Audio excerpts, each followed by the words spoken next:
So let's start out front. I'll walk you through starting here. So this is pretty simple and straightforward. Add grass.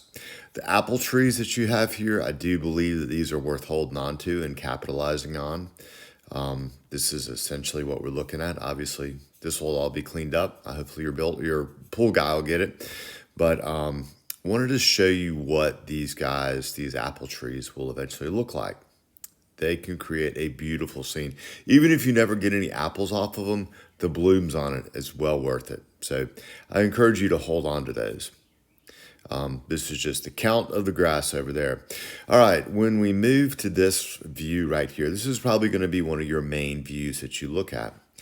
And this is the ideas that I have for you in this location. So I'm going to start going from left to right. And we're going to talk a little bit about what's in here. So on the left, this is a very shady area. I recommend either just leaving this natural or you could do some sort of a fern in here. Holly fern or autumn fern are two that I recommend.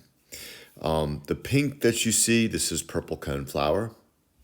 The yellow, this is new gold lantana or some type of a dwarf variety. This is purple heart, which will trail over your wall. And an option for you here, ornamental grass called heavy metal panicum. A lot of different options for these, but I'm just going to go over with you what first hit me.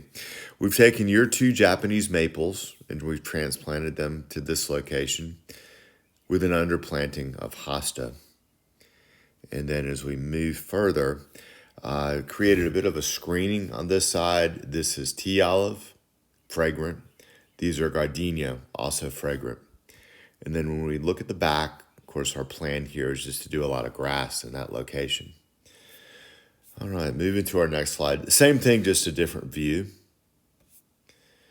So you can see the hosta down here, the ferns over here, purple coneflower, lantana.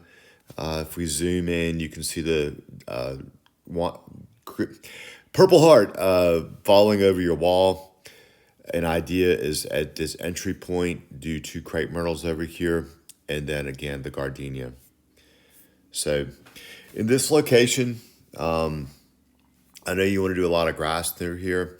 One recommendation I have is since you do have trees, give bed space back here, enough bed space so that you can essentially swoosh the leaves and the pine straw that falls in there. It also reduces the maintenance time because when you have clean lines through here and you don't have to go around this tree, you don't have to go around this tree, it makes things flow a little bit more easily. So this is what I'm describing in terms of the bed lines on that back area. So, and this is the approximate area of grass that we've got in there. Let's talk about some plants. This is an example of Patriot hosta or just a variegated hosta. This is an example of lantana. It's low growing. You'll see a lot of butterflies around this. This is good all the way till about your first frost. Of course, you know what your Japanese maples look like. Example of the kind of ferns that you could put underneath the pine trees. Another type of fern. This is holly fern. This is similar to what autumn fern looks like. Purple heart. Love this plant. Beautiful flowers, butterflies, hummingbirds are attracted to it. It'll look good almost all the way through the fall. This is the ornamental grass that I had recommended for in the pot. The reason I recommend this is it just doesn't need a whole lot of water, and pots tend to be areas that are very difficult to keep watered. This is purple heart, which would be trellising over the wall. Okay, the next couple of plants I don't have in this design, but there'd be cool plants to put in the design if they all at all interest you. This is whirling butterflies, Gara, black-eyed Susan, daylilies, Peruvian daffodil, great cut flower right here. There's a lot of different options for you in cut flowers. Elephant ear, dianthus. This is in bloom in the spring, but the blue-gray color is very interesting the rest of the year. This is autumn joy sedum, which would be a great one for the pot. Now, through the summer months, it's going to be just the green that you see in here. It's called autumn joy because that's when this blooms, is in the autumn. Gladiolus, again, a great cut flower.